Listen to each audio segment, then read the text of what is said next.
Blessed afternoon, collective. I got words. I got words for you here. I don't know if I'm going to pull cards or not. We'll see. We'll find out. But there's just things that want to flow through. And the first thing, maybe the only thing, the thing that I desire selfishly, deliciously to express is this. You are attractive. Did you believe me when I said that? Let me say it again. Look in the eyes. You are attractive. Attractiveness is your nature. You see? It's an intrinsic property of self. Attractiveness is not something that is derived from without. That's an ego-based version. Sure, ego has lots of versions of things. It's got a version of well-being. It's got a version of stability. It's got a version of confidence. Guess what? All of those versions, the egoic versions, are based on form. They're based on that which is outside of yourself. They're based on that which is temporal in nature, because all forms are inherently unstable.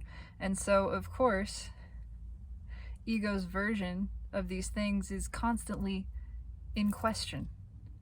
It's constantly in a state of threat and self-preservation, because it's based on something that could change in an instant. Ego's perception of confidence and self-worth is based on some other perceived value. Perhaps it is how other people are receiving you and their praise of you. Perhaps it's something that you are physically producing or doing, something that is a part of your action. Perhaps it's something about your physical appearance. All of these things, physicality, form, are temporal. They change. They are what they are in this moment, and they are pure, perfect expressions of self in this moment. But that self is constantly expressing in new ways. It is continuously evolving, changing, growing. And so everything that is form will fade, will evolve into something else, some other form. So when we are basing a sense of self on form, of course it feels like it's constantly in threat. And ego, perceiving this, must continuously find a new way to derive its stability from things. Usually it's in the making another, first of all, making other than. There has to be an other for this to work. And then making that other less than, so that it can be more than. That's how ego continues to inflate itself. And it does so, again, because of its habit of identifying self with form that is constantly changing. So it's always got to find a new way to keep itself on top. Well, if I'm not fit, at least I'm more fit than that person. If I don't have a job, at least I have more whatever, money saved, more education. If I don't have this, and my feeling is now I am less than, because I am looking at others who have this and perceiving them as more than, I am raising their value in my own eyes above myself. And now that I've done that, I have to lower some other value so that I can feel good again. And so, of course, it is a continuous struggle with ego. And ego is never satisfied and never pleased, because it's always in this battle, this power struggle, this trying to be more than and making others less than, because it feels less than. But we have the power, because we are not ego, to step out of that power struggle, to step out of that game, to stop playing it, to recognize this is a game where nobody wins. It's based on illusion, and I don't have to participate anymore. So how do you do that?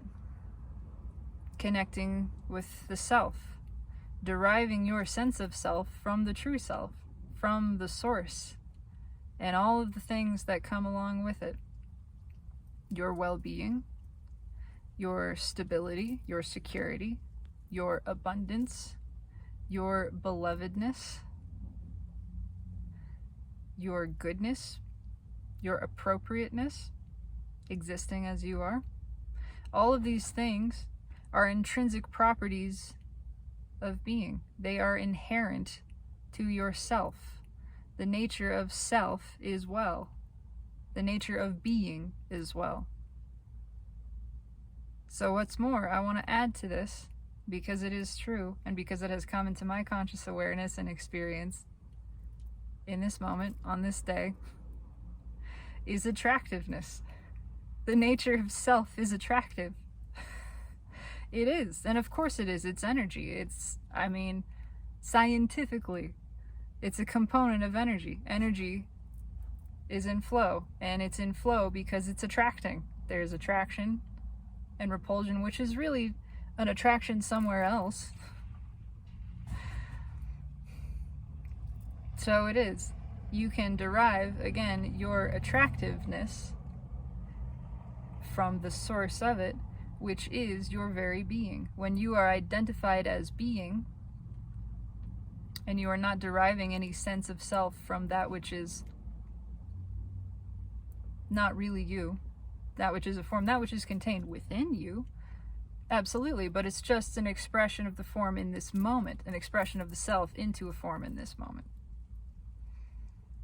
I can loosely identify with this. I don't have to reject this. It's not a rejection of this. This is the form. That's self. This is a form that self has chosen out of desire to manifest because it wants to participate in this realm, because it wants to flow into this. It wants to be life, experiencing life, to know itself. And this is one of the ways it can choose to do so. And this manifestation, this form that it has flown into, is perfect. Absolutely perfect. Oh, even in the spittle. It's perfect because it is exactly as desired in expression. But even in being in this form, the identification is not with the form. The form changes. If the identification is with the form, when the form changes, it's scary. It feels like a diminishment. That's how ego perceives it. If the identification of self is in the form, when the form changes or ends, it is perceived as a threat. But when the identification of self is not with the form, but is that which is inhabiting the form, and that which is allowing the form to be and appreciating the form, but knows it has taken many forms, it continues to take many forms, and it will continue to take many more. And so it's not identified as this form, but within this form, while simultaneously within all forms. Then the stability is right there. The assurance is right there. The love is right there. The attractiveness is right there. And then you can feel attractive. You can feel confident. You can feel sexy. You can feel good about the self in a way that is pure, that is derived from the source of it, your being. And it's not an ego form of attractiveness. It's not based on a perception of more than because another is less than.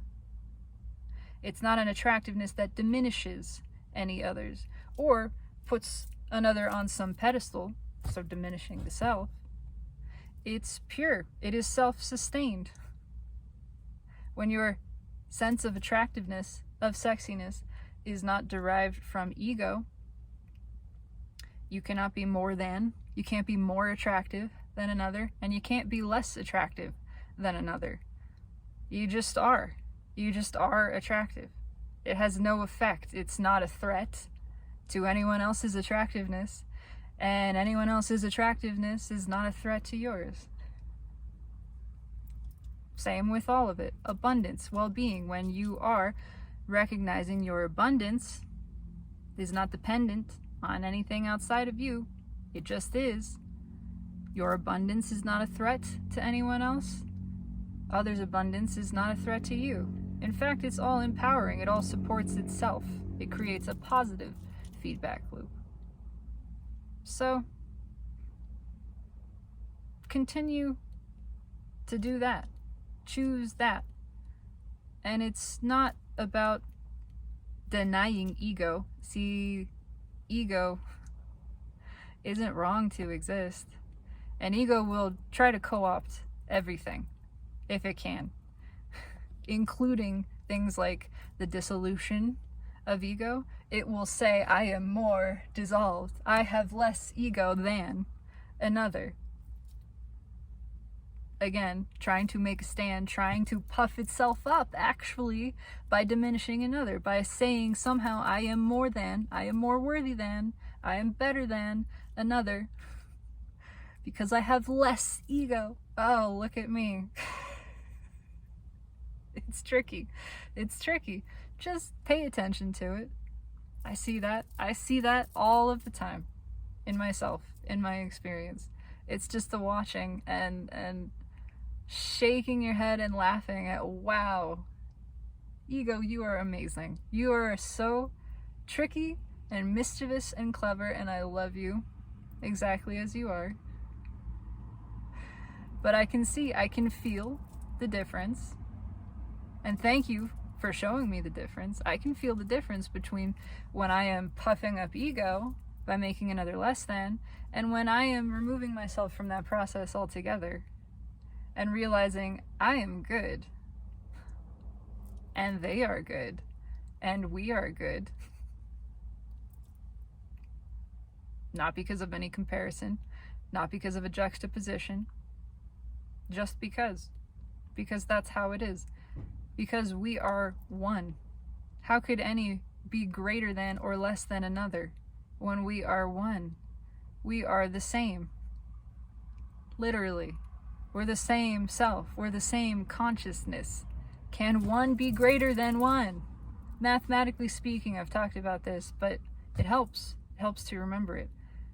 Can one be greater than one? Ask yourself. Ask the finest mathematicians in the world. Is there ever an instance when one, a whole number, is greater or less than one? And they'll say, that's not possible. That's not how it works. 1 equals 1. Always. That's just what it is. Well, there you go. Thank you, math. Thank you, science, the foundation of the universe, proving itself to us, proving the truth of consciousness to us, as it always does, as it continues to do.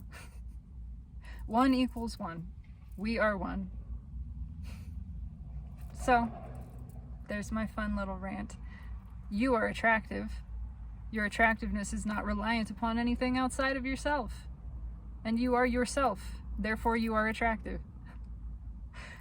You are. I am.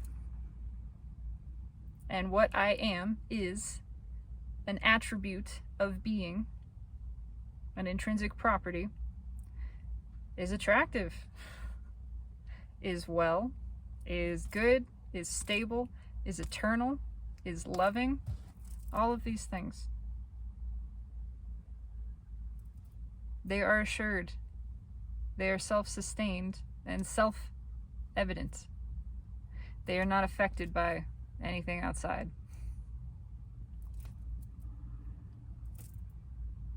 That's all I got to say. You're beautiful. And I love you.